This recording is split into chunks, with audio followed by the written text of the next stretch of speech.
22년도 실적 발표가 됐습니다. 굉장히 서프라이즈한 실적이 나왔는데요.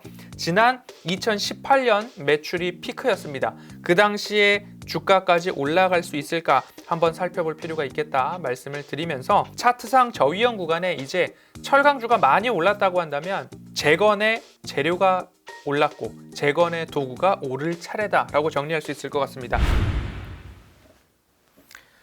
안녕하십니까. MTNW 야간 특송 시청자 여러분, 허반석입니다. 시장이 미 증시가 프레지던트 연휴 이후 개장을 했는데 바로 2% 이상의 하락으로 마감을 했습니다. 그러면서 최근 박스권 상단에서 유지해 오던 박스권 저점을 이탈하면서 내려가는 움직임이 나왔는데, 우리 증시도 이 영향에 의해서 마이너스 1% 이상의 조정 장세가 보여지고 있습니다. 자, 시장을 볼 때 기준을 몇 가지 말씀드렸습니다. 첫 번째, 외국인들이 찐으로 매도하느냐 안 하느냐, 그러면 코스피 코스닥 양시장 현물 합산 5천억 원 이상의 매도가 나와야 한다. 두 번째, 외국인들이 선물 시장에서 매도로 일관을 하다가 지금까지 박스권 장세를 유지할 때에는 시간 외 거래에서, 장 마감 후 시간의 거래에서 매도했던 물량을 대부분 되돌리는 모습들이 지금 박스권을 유지해 오던 4주 동안에 나왔던 패턴입니다. 그러면 선물 시장에서 강매도로 이루어지고 있다가 회복하는 패턴이 이번에도 나오는지 안 나오는지 지켜볼 필요가 있겠습니다. 언제까지? 적어도 수, 목, 금요일 이번 주까지 볼 필요가 있겠다라는 말씀 드리고, 끝으로 세 번째 옵션이죠. 콜 옵션 매도와 풋 옵션 매수에 하방 포지션의 준비가 이루어지고 있는지 살펴볼 필요가 있습니다. 최근 4주 동안의 외국인들 옵션 거래 내역을 열어보면 풋 옵션 매도가 지속되고 있음을 우리는 확인을 해볼 수 있습니다. 그렇다라고 한다면 외국인들은 아직까지는 하방에 대한 준비를 하지 않고 있었다. 그러면 좁은 박스권 하단을 뚫고 내려올 것인가? 우리 시장도 박스권 하단을 뚫고 내려올 것인가? 이 부분에 대한 판단, 외국인들이 하방에 대한 준비를 하고 있는가? 선물 매도가 장중에 일어났지만 장 마감 후 시간의 거래에서는 회복을 했었는데 그 회복이 나온다고 한다면, 지금 우리 시장은 박스권을 그래도 유지해 갈 수 있겠구나 라는 쪽으로 기준을 삼으시면 좋겠고요. 이와 반대로 제가 외국인들의 수급 3박자, 현물 매도, 선물 매도, 옵션의 하방 포지션 구축이 이번 주 수요일, 목요일, 금요일 3거래일 동안 확고하게 좀 확인이 된다. 그러면 하방에 대한 이탈 여부도 감안하고서 시장에 대한 유연한 대응이 있어야 되겠다라는 말씀을 드리고요. 하지만 제가 2월의 캐치프레이즈, 흔들리지 않고 피는 꽃이 어디 있으랴라는 말씀을 드렸습니다. 결론은 꽃은 필 것이다에 무게중심을 놓고 있다라고 말씀을 드렸으니까요. 이번 주 오늘 모습을 보고서 하락하겠구나 라고 단숨에 결정하시기보다는 외인들의 현물, 선물, 옵션 거래, 거래 대금, 거래 규모, 방향성 모두 다 확인한 이후에 규모 있는 방향성에 대한 결정을 하셔도 늦지 않을 것입니다. 수목금, 외국인들 수급 면밀하게 관찰한 후에 포지션 변경을 하든 포지션 유지를 하든 결정하시는 게 어떨까요? 라는 말씀 드리도록 하겠습니다.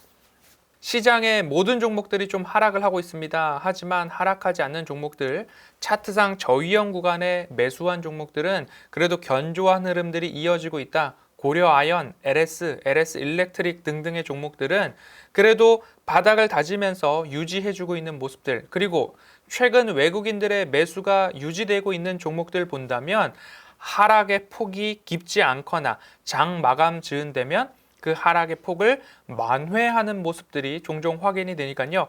보유하고 계신 종목들에 있어서도 외국인들이 규모 있는 거래량을 동반한 매도가 이어지고 있는가 꼭 살펴보시면 좋겠습니다.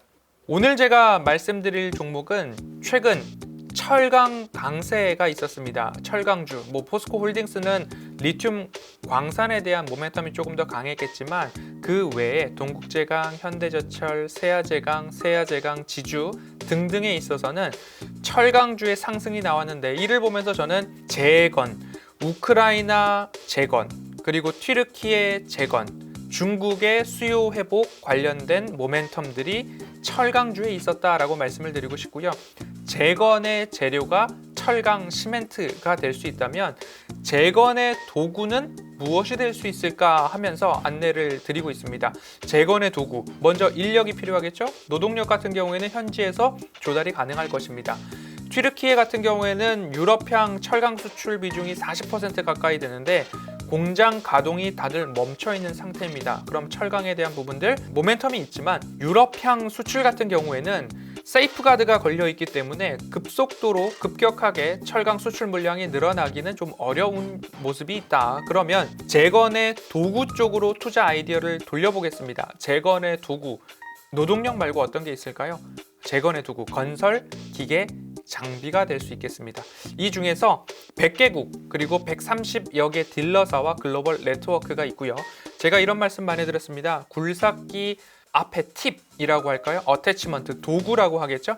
그 도구에 여러 가지 변형이 가능하고 그 변형된 기계들에 있어서 경쟁력을 갖고 있습니다. 소방차, 군용차, 특장차, 그리고 건설 중장비 중에서 타워 크레인이나 펌프카 이런 쪽으로도 매출 비중이 상당한 이 기업, 차트상 저위험 구간에서 살펴볼 필요가 있겠다. 바로 이 기업은 어디일까요?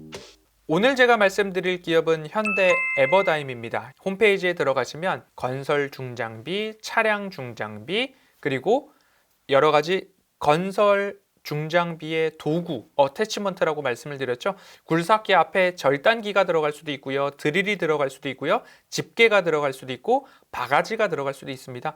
그리고 대형 건설 현장 가보시면 타워 크레인 볼 수 있는데요. 그 타워 크레인도 이곳에서 제조, 납품하고 있다. 하지만 국내 건설 경기에만 국한한 것이 아니라 국내 매출 비중이 50에서 55%, 그리고 해외 매출 비중이 45에서 50%까지 늘어나고 있는 기업 중에 하나가 현대 에버다임이라고 볼 수 있을 것이고요.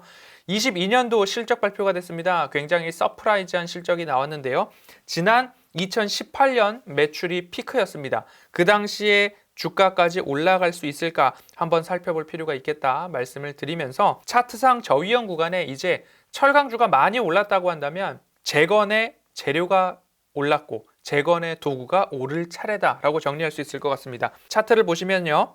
동그라미를 쳐놓은 이 하단부들에서 반등점이 나오고 있습니다. 그러면 제가 아래 화살표로 이렇게 말씀을 드리죠. 하방은 제한적이고 상방이 보다 열려있는 이 차트의 흐름을 말씀을 드린다면 현재 바닥을 딛고서 올라가고 있는 이 지점에서부터는 우리가 꾸준하게 관심을 가져볼 필요가 있고 이곳에서 혹시나 추가적으로 상승이 나온다라고 한다면 적어도 1,500원 언저리까지는 우리가 바라볼 수 있겠다. 그리고 시장이 조금 싱숭생숭합니다. 지금에서 매수를 해서 아래로 내려오더라도 하방은 좀 탄탄하다라는 느낌 가져가시면 좋을 것 같고요.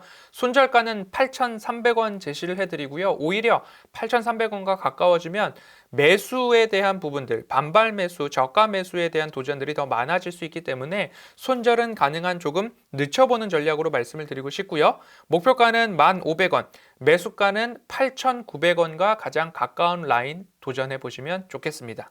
시장, 오늘 하루를 보면서 결단하고 대응하는 것이 아니라 오늘 목요일, 금요일 3거래일 동안 외국인들이 거래량을 동반하고 우리 시장에서 차익 매물을 쏟아내는지 현물, 선물, 옵션에서 꼭 단단히 짚어보고 여러분들의 방향성 결정해 가시면 좋겠습니다. 지금까지 MTNW 허반석이었습니다. 감사합니다.